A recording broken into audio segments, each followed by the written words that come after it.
The lonesome rancher bought a ranch for only $1, but inside lived a young widow with 5 children. The prairie wind carried dust across the plains, whispering through the dry grasses and rattling the loose boards of old fences long past repair. To most, this stretch of land was nothing but burden and broken dreams. Ranchers had gone broke trying to tame it, homesteaders abandoned cabins to the weather, and banks foreclosed on properties until they lost even the will to care.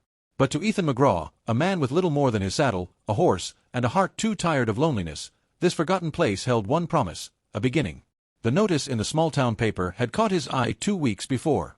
Ranch property, abandoned. Title clear. Purchase price, $1.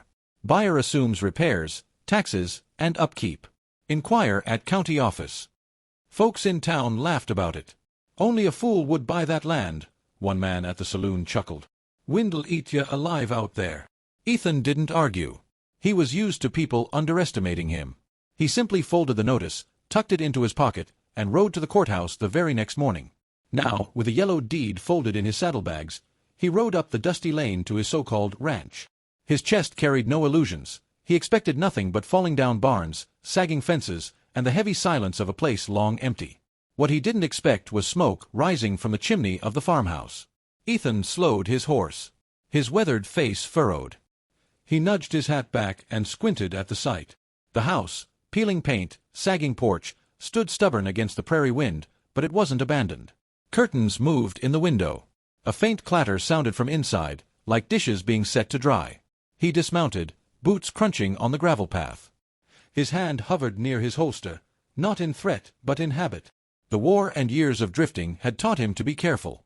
The door creaked open before he could knock. A woman stood there. She was young, though her eyes carried the weight of someone older. Dark hair twisted into a bun at her neck, cheeks flushed from kitchen heat. Her hands were damp, a towel clutched in one. Behind her, shadows shifted, small figures peeking from behind skirts. Children. 5 of them. The oldest boy couldn't have been more than 12, his jaw already set in protective defiance. The youngest clung to her skirts, thumb in mouth, wide-eyed. The woman's voice was sharp, though it trembled at the edges. "Who are you, and what business do you have here?" Ethan tipped his hat politely. "Name's Ethan McGraw. Ma'am, I reckon there's been some mistake. This ranch," he pulled the folded paper from his pocket, careful and slow, "was deeded to me. Bought it through the county." Her face drained of color, though she kept her chin high. "That's impossible. I'm afraid it's not." Ethan's voice was quiet, respectful, but steady. "It's mine now, ma'am, though I surely didn't expect to find you." His eyes softened as he glanced at the children huddled behind her. For a long moment, silence pressed between them. The prairie wind sighed around the porch posts. Finally, the woman stepped back, her grip tightening on the towel. "My name is Clara Dawson," she said. "My husband built this ranch with his hands. He died last winter, and the bank," her voice faltered. She steadied it. "The bank said they'd give me time. I thought I still had it." Ethan's stomach twisted. He'd known banks to be cruel, but hearing it spoken by a woman with 5 children clutching her skirts made it sit heavier. "I'm sorry," he said. And he meant it. Clara's eyes searched his face, looking for cruelty or greed. But she found only a quiet man with sunburnt skin, tired eyes, and a loneliness that mirrored her own. The children spilled out then, curiosity overcoming fear. "Who is he, Mama?" asked the eldest, stepping in front of his siblings. Clara's lips pressed tight. "He says the ranch belongs to him." The boy glared at Ethan, fists clenched. Ethan respected the boy's courage but saw the fear beneath it. He knelt slightly, lowering himself to the boy's level. "What's your name, son?" "Matthew," the boy said stiffly. "Well, Matthew, I reckon we'll figure this out. Nobody's looking to hurt your mama or your kin. That's a promise." The boy studied him, unsure whether to believe. Clara's shoulders eased only slightly, but she stepped aside. "You'd better come in, Mr. McGraw." Inside, the house smelled of stew and bread, simple, strong food made to stretch across too many mouths. Ethan removed his hat, holding it respectfully. The children gathered at the table, eyes wide, whispering among themselves. Clara poured coffee into a chipped mug and set it before him. "You'll forgive me if I don't have cream or sugar," she said.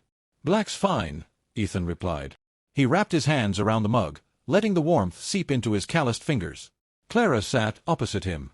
Her face was pale but resolute. "Mr. McGraw, I don't know what papers you hold, but this ranch is all we have. I can't take my children into town. We've nowhere to go." Ethan listened. He had no desire to uproot them. He wanted land, quiet, a place to put down roots after too many years drifting. But he hadn't reckoned on 5 children and a widow already living here. "Tell me about your husband," he said softly. Clara blinked at the unexpected question. She clasped her hands together. "James Dawson. He was strong, proud. He fought to keep this ranch alive, even when the drought near killed us. When fever took him last winter, the bank stopped waiting for payments. I begged them, but they sold it out from under me." Her voice broke then, the steel finally giving way to grief. She covered her eyes for a moment, and Ethan looked away out of respect, giving her the dignity to cry unseen. When she regained herself, she squared her shoulders. "I'll fight you if I have to. I won't let you take this home from us." Ethan sipped his coffee slowly, then set it down. His voice was steady, gentle. "Mrs. Dawson. Clara. I didn't ride out here to throw anyone to the wolves. I came looking for a home, same as you. Maybe," he paused, the words coming careful, "maybe we can find a way to share it." Her eyes lifted, sharp with suspicion. "Share it? How?" He shrugged slightly. "There's plenty of land. More than one man can manage alone. I could use help, and you could use a hand keeping this place from falling apart. Seems to me we might both get what we need." The children's heads turned, hope flickering in their young eyes. But Clara's face remained guarded. She studied him as if weighing his soul. "You'd let us stay?" she asked. "I reckon it's better than sending you to town," he answered simply. Silence stretched again. Then Clara nodded once, curtly. "We'll see if you mean what you say, Mr. McGraw." The days that followed tested them both. Ethan rose before dawn, mending fences, clearing brush, and hauling water from the well. The children followed him, curious, sometimes bold enough to offer help. Little Sarah clutched his sleeve as he hammered boards, asking endless questions about horses. Matthew remained wary, watching him with a sharpness beyond his years, but Ethan respected the boy's protectiveness. Clara worked in the house, but often he caught sight of her in the fields, sleeves rolled, determination etched into every movement. She was no stranger to toil. At night, when the children slept, Clara and Ethan spoke quietly at the table. She told him of hard winters, of burying her husband on frozen ground with her own hands. He told her little of his past, only that he'd wandered long enough and wanted roots. They weren't friends, not yet. Trust came slow. But something unspoken began to stir between them, a fragile understanding, like green shoots after drought. One evening, after a long day repairing the barn roof, Ethan leaned against the porch rail, watching the sunset bleed red across the prairie. Clara stepped outside, arms playing in the yard. Clara's voice was quiet when she finally spoke again. "Maybe this place needs both of us." Ethan turned his head, studying her profile in the fading light. Her strength, her weariness, her quiet courage. "Maybe it does," he murmured. Morning came early on the prairie. The rooster crowed before the horizon even hinted at light, and already Clara Dawson was moving through the kitchen, stoking the stove, setting bread to rise, and rousing children one by one. Ethan McGraw had been up for an hour already. She'd heard his steady footsteps across the porch, heard the creak of the barn door, and smelled the faint tang of saddle soap when he came back for a cup of coffee. "Morning," he said quietly as he set his hat on the peg by the door. Clara nodded, keeping her eyes on the dough she was kneading. "You work too hard for one man." "Work's all I've ever known," he replied, pouring coffee into a tin cup. "Besides, I've got a good reason now." His glance slid toward the window, where little Sarah and the twins were tumbling in the yard, chasing each other. Clara stilled her hands. It wasn't the words themselves, it was the warmth behind them. This lonesome rancher, who had arrived with nothing but a deed and a weary look, was slowly weaving himself into her children's lives. And into hers. The fence line. By mid-spring, the ranch began to look less like ruin and more like hope. Together, Ethan and Clara mended fences, dug new posts, and strung wire until their hands blistered. Matthew, still wary, worked alongside Ethan in silence. The boy was strong for his age, but grief had hardened him. One afternoon, after hours of wrestling with stubborn wire, Ethan spoke low enough that only the boy could hear. "You take care of your mama well, Matthew. She raised a good man in you." Matthew's hammer stilled.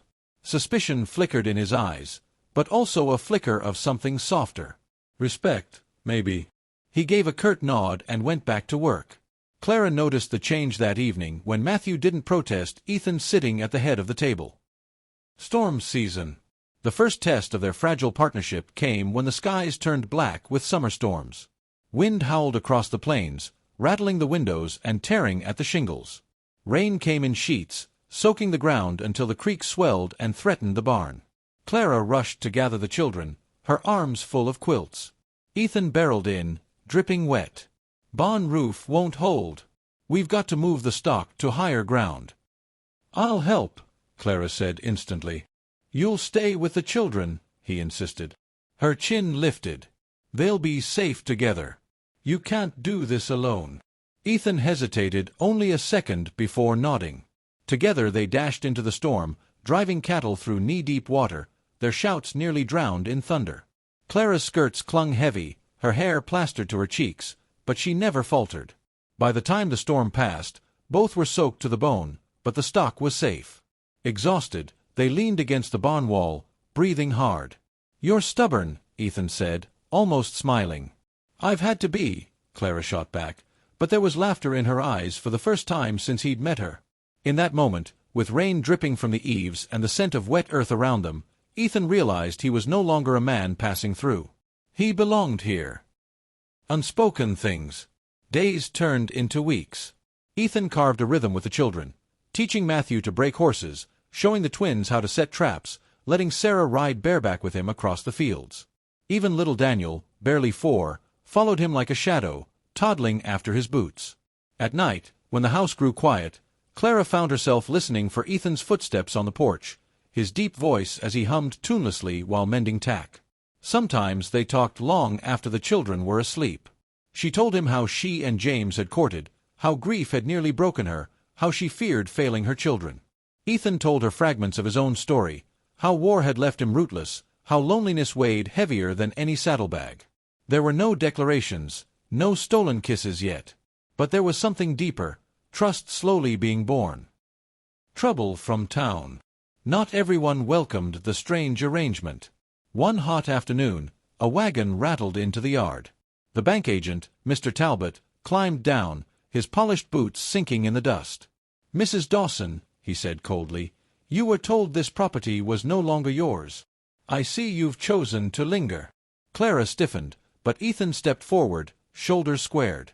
"The deed's in my name. She and her children are under my roof. That's all the law needs to know." Talbot sneered. "You took pity on her, McGraw, but pity doesn't last. You'll regret sharing with mouths you can't feed." Ethan's jaw tightened. "You let me worry about that." Talbot tipped his hat mockingly and climbed back into his wagon. Dust trailed behind him as he rode off. Clara's hands trembled as she clutched her apron. "He'll come back. They'll try to take everything from us again." Ethan turned to her, his voice firm, steady as oak. "Not while I'm here. You're safe, Clara. I swear it." Something in her heart shifted then. For the first time since James died, she believed it. A fragile confession. Harvest season brought long days and aching muscles, but also laughter. The children thrived under Ethan's steady presence. The ranch, once broken, began to breathe again. One evening, after a day of haying, Clara found Ethan still in the field, leaning against the fence, watching the sunset. She walked to him, her skirts brushing golden stubble. "You've given us more than I can ever repay," she said softly. He shook his head. "You've given me more. I was nothing but a drifter before this place." "Before you." The words hung in the air, heavier than any they'd spoken before. Clara's breath caught. She looked up at him, at the weathered lines of his face, the quiet strength in his eyes. "Ethan." He lifted a hand, but stopped just short of touching her cheek. "I don't mean to overstep. But I need you to know, this ranch isn't just mine anymore. It's ours.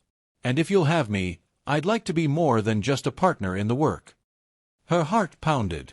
Memories of James's laughter, his loss, her long nights of grief, all swirled inside her. But beneath it, something new had taken root. Hope. Tears stung her eyes as she whispered, "I never thought I'd feel this again." Ethan's thumb brushed her cheek at last, tender, reverent. Then maybe it's time we both stopped being so lonesome. A family made new. The children sensed the change before words were spoken. They clung to Ethan more, called him Pa without thinking, and Clara no longer corrected them.